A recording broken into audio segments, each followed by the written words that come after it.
Welcome to the Speaking Podcast. You can find all our episodes on speakingpodcast.com. We're also on BitChute and we're on YouTube as Speaking Podcast. I also have the Awakening Podcast, the Learn Polish Podcast, Meditation Podcast, and the Crypto Podcast. And all can be found on roycollin.com.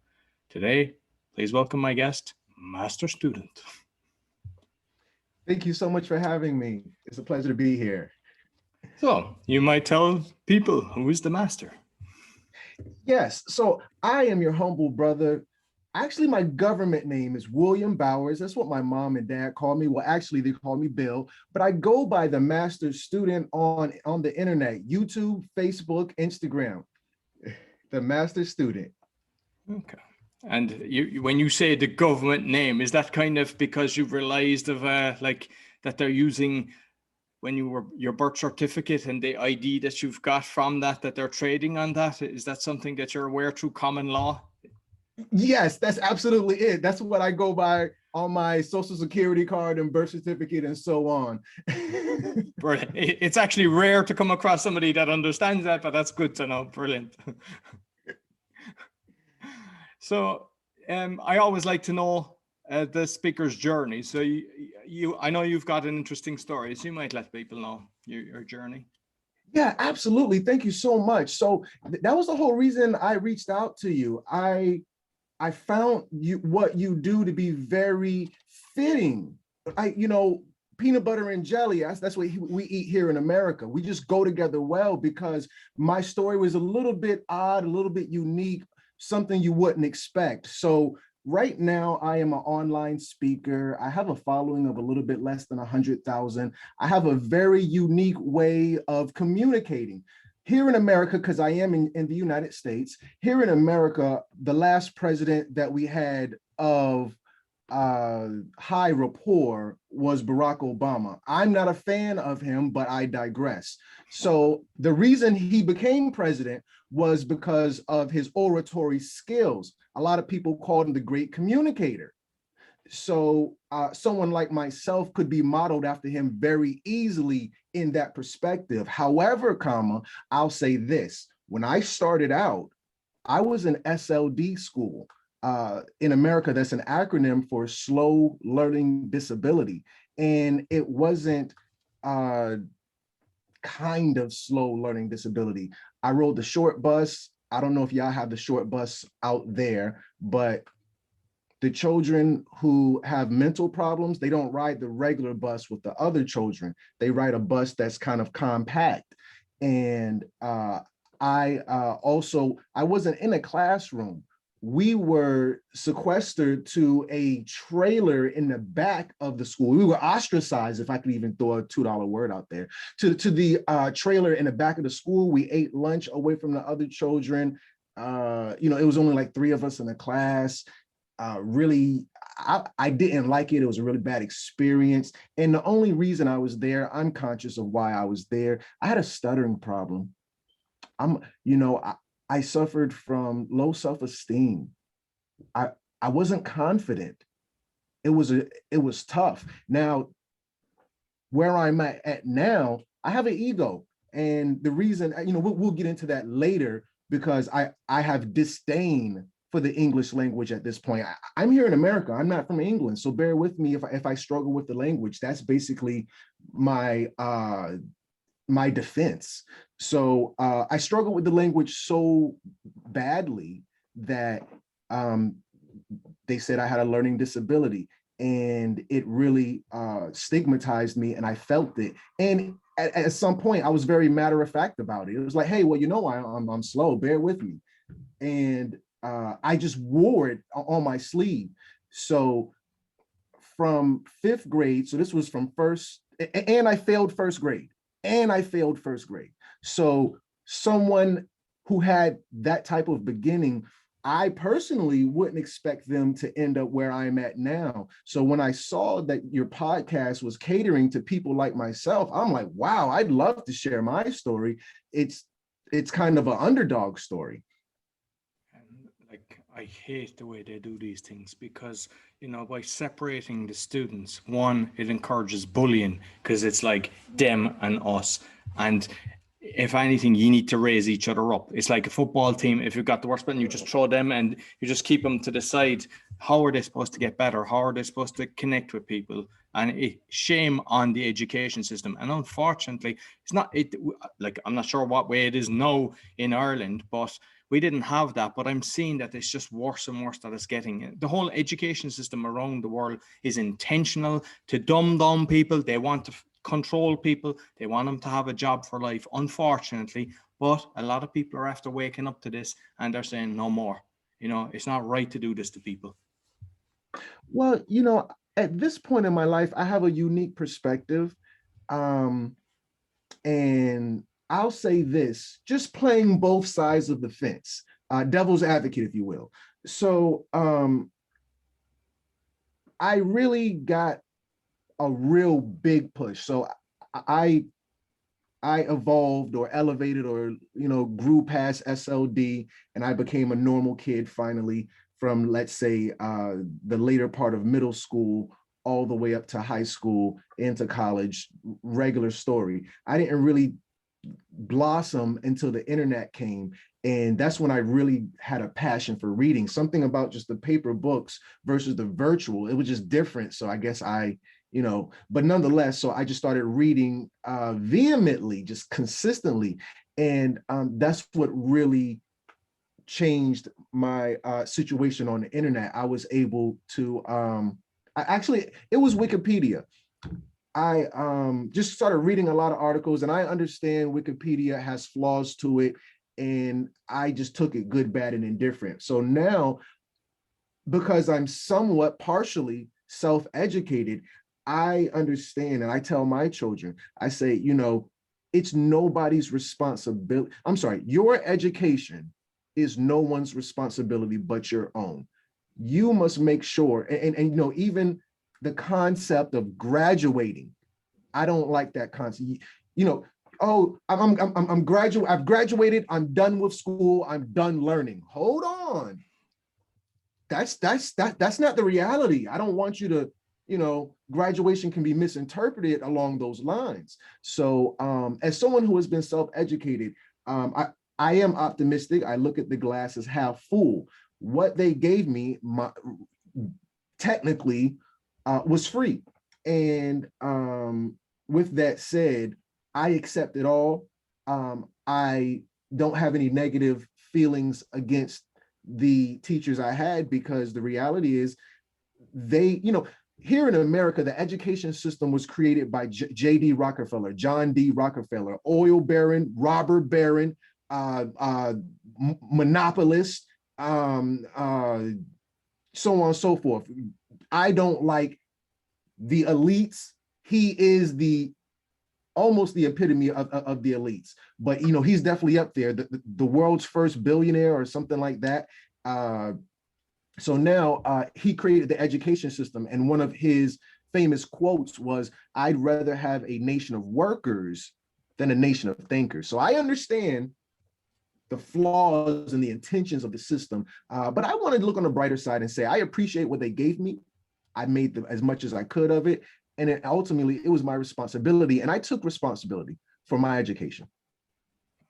Excellent. I'm the same, and I'd say you're the same as myself, a continuous learner. It's just like, I love doing courses, I do masterclass, I constantly read, same researching stuff on the internet. Like, I wish I could get the people that are claiming they're bored. When I hear someone saying I'm bored, I'm like, give me your hours, if there was a way of taking their hours.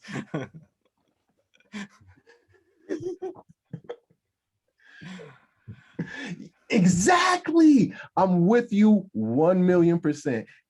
You know, and I gotta stop saying things are funny. And it's not funny, it's not ironic, it's in sync. I take reverence. No, I'm sorry, not reverence. I take issue when people say they're bored. You have the audacity. And I guess, to get a little bit off of the speaking and go into my life a little bit, I am actually 38 right now. I don't look it, but I am it. And I went through somewhat of a midlife crisis on my, right before my 38th birthday. And I was afraid to go to sleep. I felt like I wasn't going to wake up. I felt my mortality. I knew, I'm not going to say I have more years behind me than ahead of me. I'm probably sound like a young brat from where you're sitting, but nonetheless, I said, in order for me to not feel like this, I have to be grateful for every single moment. I have to make the most of every single, what are you talking about? You're bored. You have the audacity and you're ungrateful for your life. You need to be, you need to be a little more appreciative of what you've got, and you won't appreciate it until until you got a little bit of it left, So with that said, I do take certain issue when people say they're bored, because at this point, if I don't learn something every single day, if I'm not productive every single day, I tend to like, oh man, I missed it. I wasted a day. You gotta, but nonetheless, absolutely. So, I mean, you're basically an influencer now. You're after, you've a lot of followers and everything. And I saw on your YouTube, you're close to 2 million views, which is very impressive. So was it just self-taught to kind of get confident speaking on thing, or what was your journey to actually get comfortable on the camera? I pulled from a lot of sources. So there was this one lady who was a successful journalist, and she was giving an anecdotal story about her success. Oh, there's a little bug right there. He's popping. I hear something. It's like a water drop. I want to go and kill him, but I don't want to be a savage in front of people. Nonetheless, I digress. Excuse me. So she was talking about how she got her success, and her job was to write editorial and it was a daunting task. And she went to her boss. She said, I don't know if I can write an article every single day, even if it's only maybe 5 sentences. And he told her, this is the editor of the paper, he told her, wake up and ask yourself, what has upset you today? What has pissed you off? What is getting on your nerves? What have you taken issue with, and vent on that and rant on that, and express your thoughts on that. And she woke up every day and just gave the world a piece of her mind. So then I looked for something that I was upset with. So let's say tomorrow I'm motivated to just go on about people who say they're bored. And I'll plot it out. Every story has 3 parts, a beginning, a middle, and an end. I'll kind of have an idea of what I want to say in the beginning, how I want to lead into the main point, whatever the main point is. And in conclusion, so I'll have an idea. It's not just a 1,000,000% rant. And I just channeled her thought, or her editor's thought, found something that I felt some type of way about, and I delivered a message on that in a way that could be followed. In a way that was structured. In terms of following it, from my schooling and independent research, when you go into information, unless you just don't want to make it all out boring, like some just 100% nerd scenario, you're going to have to tell a story. And at first, I didn't want to do that. It was like, oh my God, I'm not doing that. But I do find it to be very effective when you tell a story. I worked at Bank of America here in America. I guess you figured that part out. And it was my first corporate job. I worked that for 6 years, and they really groomed me as a professional. And our department was about to be phased out. It was actually mortgage.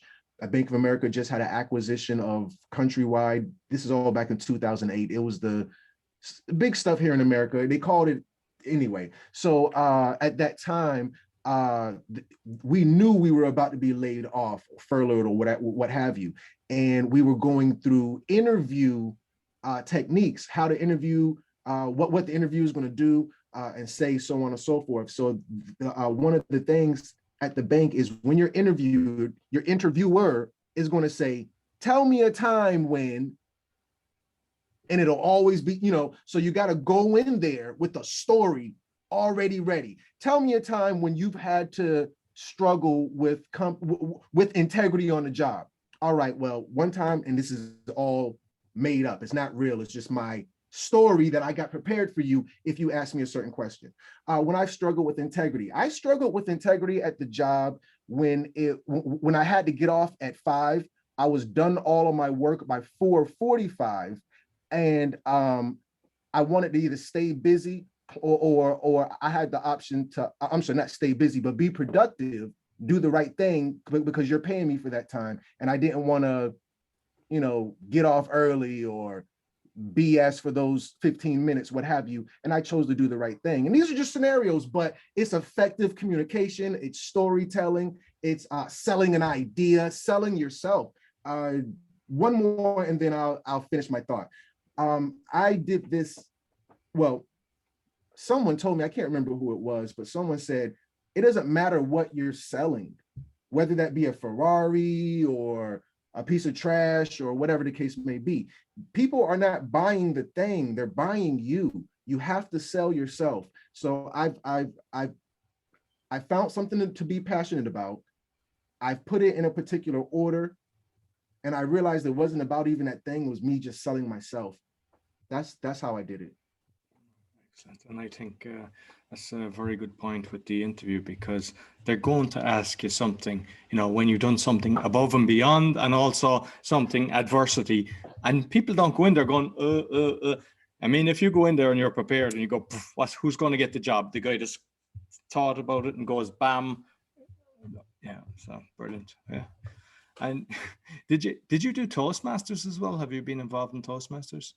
So a large part of what I do, I've drawn from my professional career at Bank of America. I worked there for 6 years.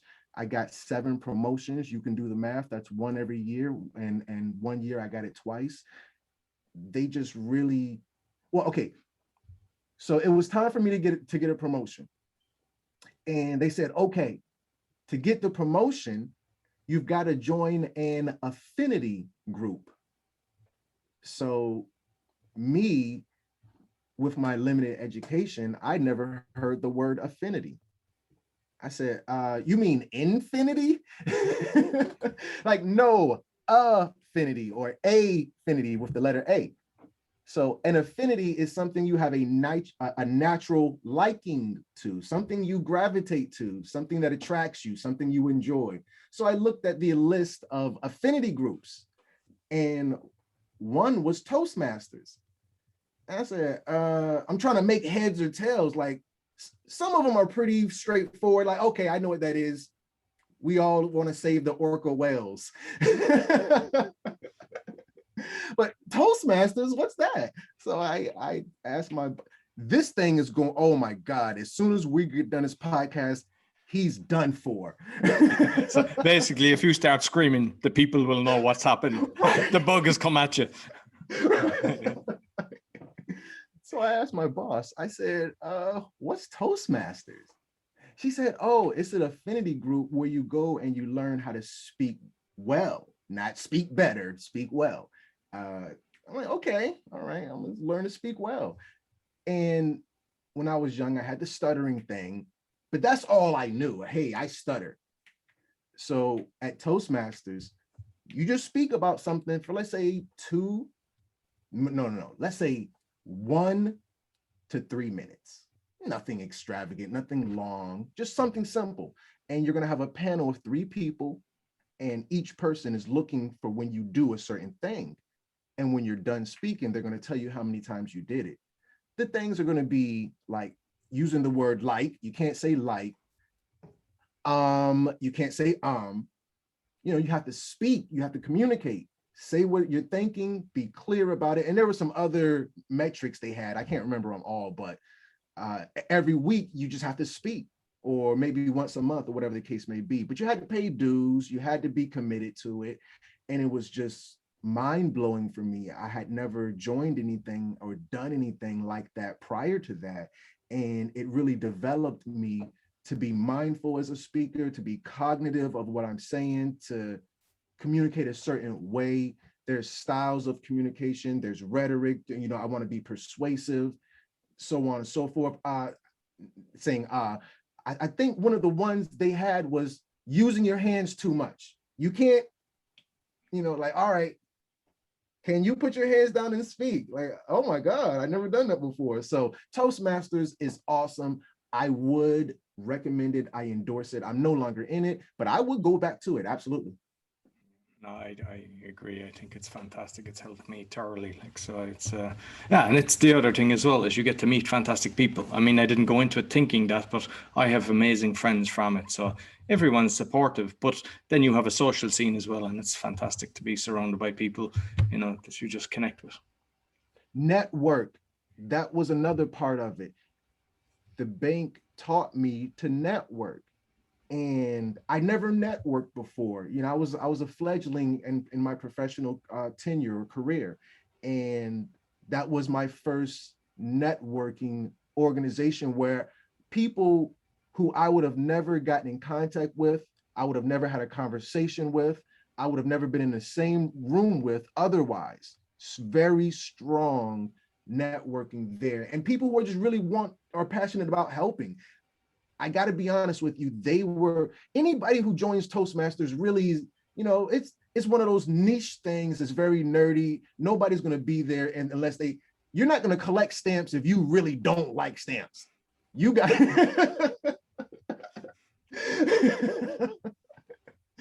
Toastmasters. Oh, definitely. I'm impressed that the bank was actually doing that, because a lot of the stories that I have regarding banks, they're not really the best for people in society and everything. But that is a brilliant thing that they were actually encouraging you to do that, because they're really like when you've left the bank, you still have the skill set from what these meetings, So it's great that they were encouraging that. Absolutely. And now I have a better idea of, I think that particular branch, I don't know, but I think they had a very strong, I'm when I say I don't know, I mean, compared to others or whatever the case may be along the landscape. But they had a very strong leadership development program, SMEs, subject matter experts, people that would just really, if you wanted it, it was there. And that's, again, that what do they call it when you look at certain things a certain type of way? Optimism and pessimism. Either you see the glass half full or half empty. And I think for me, I know for me, even at that point, I saw the glass half full. I adopted my own mentor, and he would just feed me information. He would say, on time is late, 15 minutes early is on time. Just those things. Whatever work that you have to do, take on more. And I'm like, what? So those were the things. I want a new mentor. Right. But wanting it, just applying yourself, thinking, as a man thinks, so he is. Just having the mind for those things. I think that's what really, what I'm saying in essence, anybody who wants to be something or be anything can do it if they put their mind to it, they apply themselves. Very cliche. When I heard it when I was young, I'm like, oh man, I need the winning lotto numbers, not that crap. But yeah, absolutely. You just gotta want it. I think, the opportunities are just all around us, and one more point, and I'm gonna pass the mic. Even me being here today, I'm not here by chance. I'm not here by luck. I'm here because I applied myself. I saw you. I aspired to work with someone on your stature, somewhere on your level, and I could only be here if you saw me to be worthy. I sold myself to you.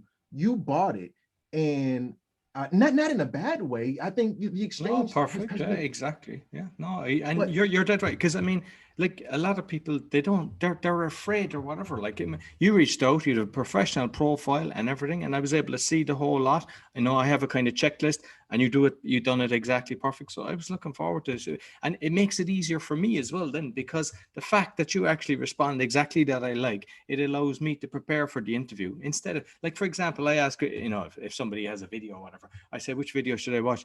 Like, sometimes people don't do that, and you could check, I could look at, say, 20 videos of somebody, and I could be looking at their worst 20 videos. Whereas when somebody sends me a video, you can be sure it's their best one, and then I can talk about that, so you're hitting the golden nuggets all the time. And but you're dead right, reaching out, I love that. I appreciate when people reach out, and like, because there is times that I don't let people on, because I know when they're writing that they're just trying to push their own agenda, trying to sell something. Like, someone has a product and they're really pushing it, and they're not there from a place of giving. I mean, I always share where a person's website and everything, because I appreciate your time coming on as well, and my other guests, because I mean, fair is fair. You're giving value to the listeners. We're not charging for it, so it's it's a win-win. So I have no problem giving. But there's other people, and they come in. There was one recording that I done, and the guy just kept promoting himself all through it, and I was like, nah, no way. Like, it was nothing about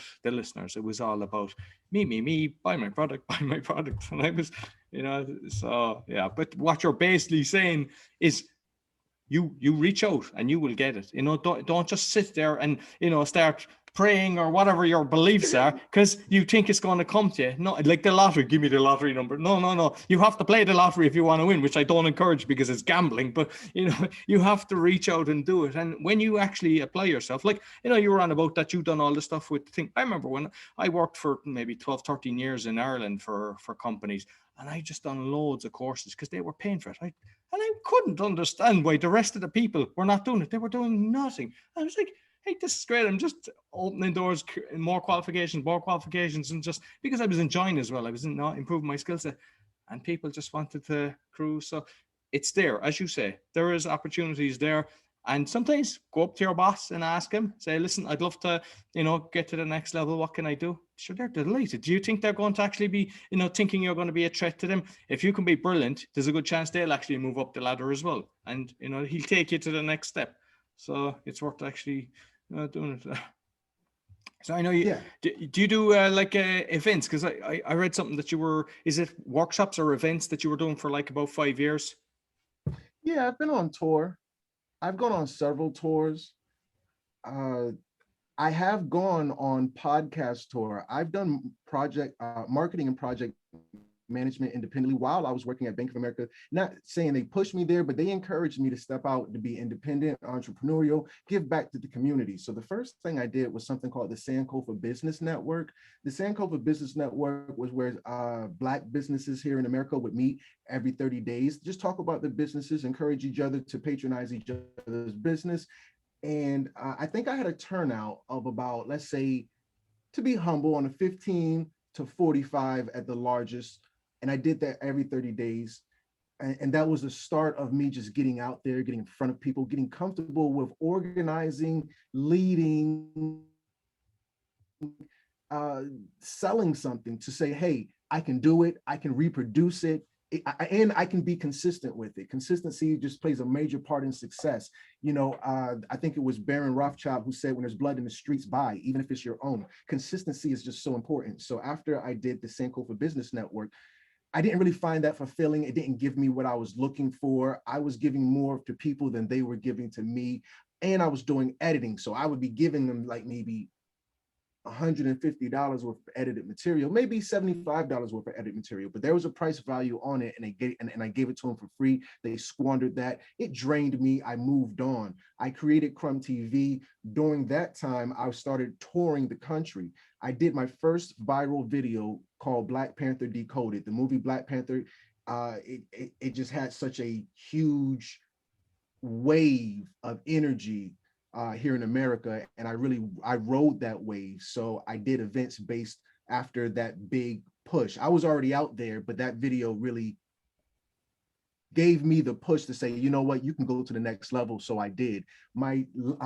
I've gone to New York, California, Atlanta, Chicago, all the big major cities here in America, gone to all the local bookstores. So what I'll do, I'll call a bookstore because that's kind of what my angle is academic, is scholastic, so on, like so on and so forth. So I went to the bookstores and we would meet up at the bookstores. Eventually I would charge. My last event, it was $150 ticket. The biggest, most expensive event I've done. It was a black tie event, black tie affair. It was very posh. We did a PowerPoint, had dinner as a banquet, very, very nice, huge success. That was the most elegant one I've done, but I've done ones where we sat Indian style on pillows on the floor and just gone over information. So I've done a lot of traveling, a lot of speaking, and actually I plan on coming across the pond. I think that's how we say it. I plan on coming. I'm planning on coming over there. I'll probably be in London when I do my first event over there. And this will actually be my first time leaving America. I haven't left the continental USA ever in my life. So my first time will be hopefully before the end of this year, but definitely by next year. I'll be out there with you. Excellent. No, brilliant. And so like, there was one thing that I read and I'm just curious about, because like you're doing the influencer now, you've done a lot of different things. Do you have to tiptoe? Because I have 5 podcasts, but the Awakening one is where I'm exposing corruption and fraud, but with solutions. And I've been shadow banned, I've been kicked off, I've been removed from YouTube. Like I noticed on YouTube, my numbers are actually going back 500 some days. And, you know, it's like with the Facebook, the thumbs down and everything. With what you're doing, are you having to tiptoe, or are you able to, like, when you're, because I mean, you're awake, I know, by, you know, understanding like the common law and everything. Are you actually staying away from that, or what's your actually route? Because some people are trying to make change, but when you're being shadow banned and you have to, you know, unfortunately, all these big boys that are pulling the strings are, you know, the bad ones. I've been seeing a huge wave in the internet because I don't have a conventional 9-to-5 job where I clock in and work for someone else. I work for myself, and I do my work on the internet. Back when I started, people would say, "Hey, are you still playing on the internet?" I'm like, "No, that's what I do for a living." So I have the opportunity to study the algorithm. Before I go in on my specific experiences, I want to just elaborate on the word algorithm. Here in America, it is said that Al Gore, the guy who ran for president, working with Bill Clinton and them, said Al Gore created the internet. He's a real weird guy. I don't like him. I think he's a vampire, but anyway, when we say Al Gore rhythm, people, you know, that's, some people are going to say that comes from that. But anyway, so the algorithm changed, and it is, you know, it is consistently changing. It is consistently evolving, but nonetheless, it had changed. And ever since they kicked off Alex Jones and Louis Farrakhan, they made a public thing where they kicked them off Facebook and Instagram, and they were no longer allowed to speak. At that point, they started targeting heavily.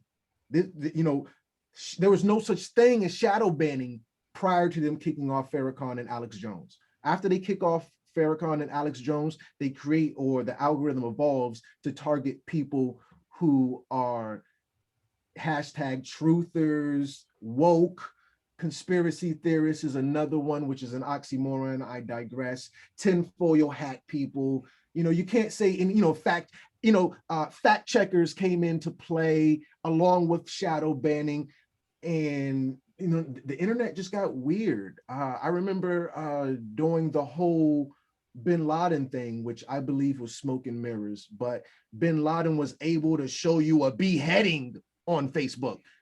You seeing people getting beheaded, whole head decapitated. Let's use a sign. I don't know what people want to resonate with. He gets decapitated and Facebook says, yeah.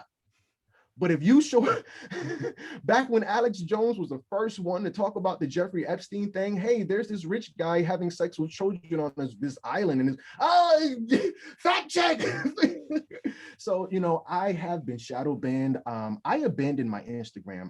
I was like 19,900, and then they shadow banned me, and it really just took the steam out of what I was doing. I think I was getting the average video was getting like 10,000 views, maybe 20,000. My big videos hit 100,000, and I'm just coming with information that, is off kilter. It's not it's the same thing that. Sidebar, do you mind? Sidebar. Yeah. I actually was a little upset, and I wanted to cancel this podcast. I didn't know you had the other podcast. Don't worry, I'm planning on inviting you onto it. That's what I want to talk about. But nonetheless, I've had a real struggle, just as you have, with being shadow banned, with being kicked out, Facebook jail, so on and so forth. My YouTube has been demonetized. It's just been a real struggle. Truth tellers have no friends. I'm preaching to the choir. And because I never monetized the YouTube, but I started doing it on one of the Polish channels, because it's got at the time like 900,000 views, and I said, yeah, I'll monetize it. And I was like, they charge it enough when you want to advertise for Google. They charge you a lot of money when you want to advertise. But I remember after a week, it was like not even 50 cents. I said, I need to live to 10,000 to make a living out of this thing.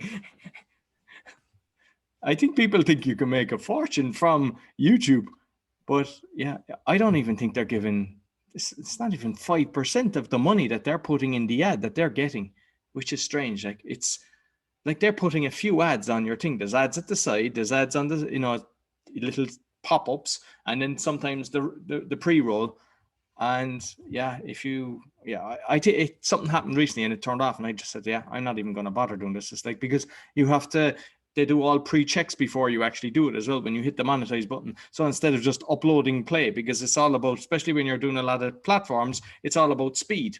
I know, and just doing the next thing. And when you're half an hour trying to fill out all this stuff and then waiting for it to be approved, because then you start doing something else and you might forget to come back to it.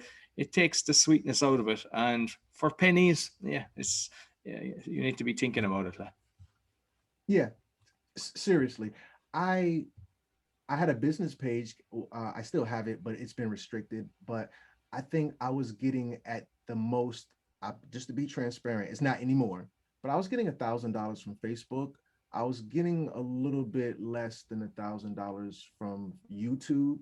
And I got to be 100% transparent, because I was cranking out. It was just 1 minute videos. They were just 1 minute, because to put that much content out there, it takes a lot of energy. And I was doing the editing piece, so I couldn't dedicate, I got time to go outside and just see the sun, like, oh, natural light. Wow.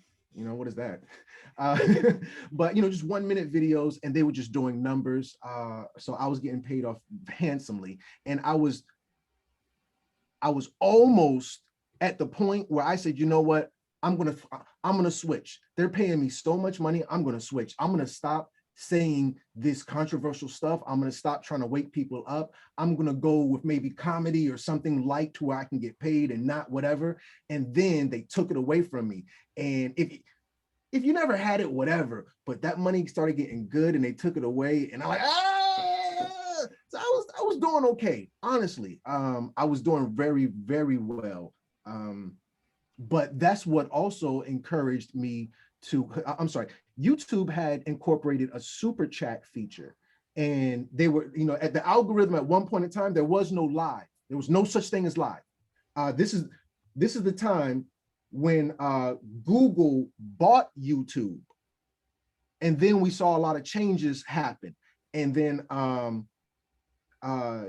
when you go live on YouTube, when they first put that into the algorithm, the features that the site offered, like, oh wow, we can go live now. You would go live on Google Google something. I can't remember what it is anymore, but they started pushing those things away, making you buy your own live features and encouraging you to go live. So I would go live because if you go live, people could donate to the super chat. You do one video and you might walk away with $300. So I'm doing like maybe 2 lives a day, or maybe at least 1 live a day. And I'm talking about things that were jarring, you know, why I drink my urine, we are the reptilians, time is fake, just crazy things people And have we're never going to cover all them on the Awakening podcast, so make sure you tune in for that.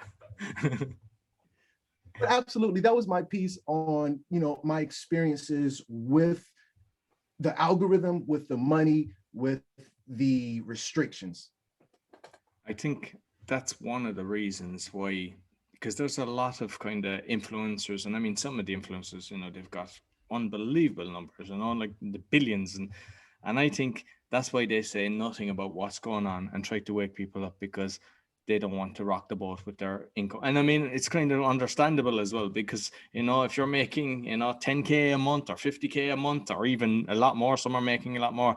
Do you want to turn off the tap? So yeah, it's kind of understandable when you look at that. So finally, like, I know you like the power of words. So, you know, you might just talk to us a bit about that, because, you know, when you're speaking, it's important, the power of words that you use. Well, I have a love-hate relationship. You know, if you cover your eyes, your hearing will sharpen. When you stop, if you can stop speaking for 7 days, your telepathy will increase. Remember, 91% of all language is nonverbal. So now that's the piece where I'm at.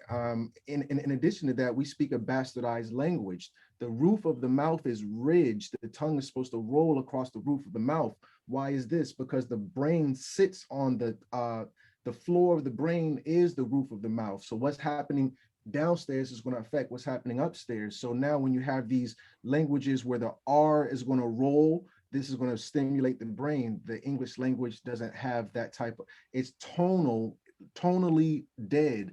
And as someone who speaks English, I understand the curse that is on the language, literally. I take reverence with people who have issue with curse words, because I find it ironic that you can say this particular word is bad when the whole language is cursed. So now when we look at our first exposure to the language, we go to elementary school, which some people here in America and maybe over there across the pond are going to call it grammar school. Now, if we look at the word grammar, we're going to see the definition. Why is this misleading? Because definitions change. At one point in time, gay meant happy. What? I can't believe that. No, seriously. So now definitions change, etymology doesn't. Well, the master student, I was about to call him, I go by many monikers, one being the master student, one being Crumb, so on and so forth. So now, if I refer to myself as Crumb, bear with me. So people are going to say, Crumb, what is etymology? Etymology is the origin of a word. Definitions change, origins don't. So if you look at the grammar, I'm sorry, the etymology, the etymon of the word grammar, you're going to see the word grimoire. Well, you say, what's the significance of that? Why are we even looking there? Because grimoire is a book of spells. We're dealing with magic. That's why when you go to grammar school or grimoire school, you're going to learn what? You're going to learn how to spell. What are you going to spell?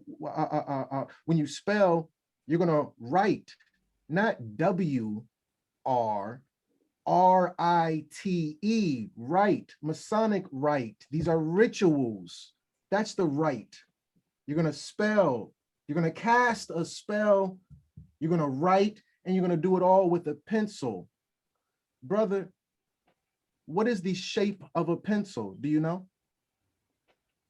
It's like the phallus. It's actually a hexagon. You're going to spell, and you're going to do this rite, this ritual with a hexagon. a spell, a hex. That pencil has 6 sides. That's not by coincidence. This is all a part of the grimoire. So now if you graduate past that pencil, pen, that pentagram, that pentacle that you're spelling with, you're doing rights with this hexagon, because we are to understand energy is going to flow through shapes. That's why that girl put that daggone circle with that 5-pointed star in chalk on the ground, because she's channeling energy through a certain shape. You've got that pencil that's a hexagon, but once you graduate past that pencil, you go to a pen. Do you know what the famous brand of pen in the whole world is? Nope. It is ballpoint, the ballpoint pen. It's called Crystal. You can look it up right now. It's called Crystal Ball Point Pen. How come a pen is a hexagram and pencil is a hexagram and the pen is a crystal ball point pen? What's going on here, folks? So now when we look at grammar, we understand that we're learning spells, we're casting spells, we're doing rights. And when you look at the grammar, you understand this is us learning. And when we start to learn really well and we catch on to the spell, they call you a whiz kid. What do you mean a whiz kid? Like a wizard? Yeah, like a wizard. So now you're really learning. If you haven't gotten it by now, you're learning magic. You're learning magic. And the people that they know the spell, if you rub them the wrong way, they'll throw the book at you. What are you talking about, Crumb? Oh, you mean when you go to jail and you have to talk to the magistrate? What's the root word of magistrate? Magi, magic, the sorcerer. From the source, the book. Throw the book at you, the magi, the magistrate. Why do they call him a magi? Straight. Oh, the book of spells, the grimoire. Oh, yeah, I learned that in elementary school. So at this point in my life, I don't communicate. I don't just talk. I cast spells. I spellbound people. I bound people with my spells. It might be a love spell. It might be a white spell or a black spell. But I understand the power of words. In the beginning, there was the word. The Bible tells you that. And if you look at the Bible and you see the word, the transliteration is logos. In the beginning, there was the logos, the picture, which is worth 1,000 words. So now that I've gotten a stronghold on the language, I've mastered it in a sort. Very interesting, because I know some people listening to this might go, that's crazy and everything. But I have done shows on Freemasonry. I'm constantly looking at the symbolism. I wasn't going down that route, let's call it the rabbit hole. But once you see it, it is everywhere. We are ruled by demonic people. And what you've just said, it makes so much sense. And like, for those that are kind of going, what's going on here? Listen to some of the ones that I've talked about Freemasons on the Awakening podcast, and you'll understand that. And just look at the symbolism. Like even Disneyland has 666 in it. I'm not sure if you're aware of that. And Mickey Mouse, or Mickey, is reversed saying wicked. And there's a load of stuff. I mean, you mentioned, Epstein and everything. Like, you had Clinton, you had Gates on that. Nothing is said about it. And that's why I believe that the speaking, and that was my mission from day one, it was always about the awakening. And how you get the awakening is by people to be able to speak and get their message out and to be able to communicate. Because there's a lot of people that are speaking, and all they're doing is they're speaking to sell a book, or speaking to just try to motivate people, but for no real reason. But if you're actually speaking and you're making change to the world, because if you make something beautiful, it'll be great. And like, my thoughts recently was, we don't know what's going to happen. So everybody has their own religions, their own beliefs. But I said, the one thing that would be beautiful is if there is reincarnation, that you don't know where you come back. So if you're going to come back in Pakistan or in India or in Africa, wouldn't you want that everybody isn't perfect, that there's not one nation that's actually robbing all the assets from another nation? And that's the way we should all think, because if we have that belief system, we would do our best to make sure that humanity rises and not, be raping and pillaging from, the African nations and India. I totally agree. Totally. So listen, it's been a wonderful, and look, I'm definitely getting you onto the Awakening podcast. So people, beware. I'll call you master student, and we're going to go deeper down that rabbit hole because I love it. And I think people should be aware, like if there's something that you're not, that you don't understand, and don't be thinking, oh, these guys have tinfoil hats. All I'd encourage is don't believe anything we said. Go and do your research, but don't go on Google, because Google is a bad boy. Go to DuckDuckGo or Brave and just start checking things out. Because once you start seeing it, like even just check out the Disneyland, once you see it, you see it more and more. And then you realize they're poisoning us. They're doing so many bad things to us. And that's how we can make change, by actually becoming aware of it. So, Mr. Master Student, how can we get in contact with you? How can people reach out to you?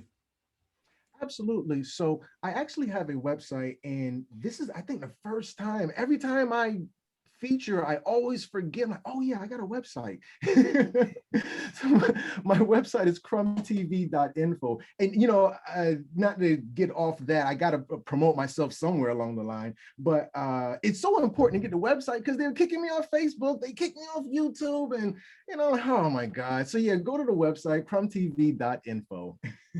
Oh, brilliant. And I'll put the link in the description, plus all the different channels you've got. If they're still around at the time, well and good. If they're not, I'm sure we'll create, like I'm using BitChute for my channel. So at least they're allowing me to put up the stuff. So listen, this has been wonderful. Thank you very much. Thank you. So that's all for the Speaking Podcast. You'll find all our episodes on speakingpodcast.com. We're on BitChute, we're on YouTube. Be sure to give us a 5-star rating, share with your friends. Until next week, take care.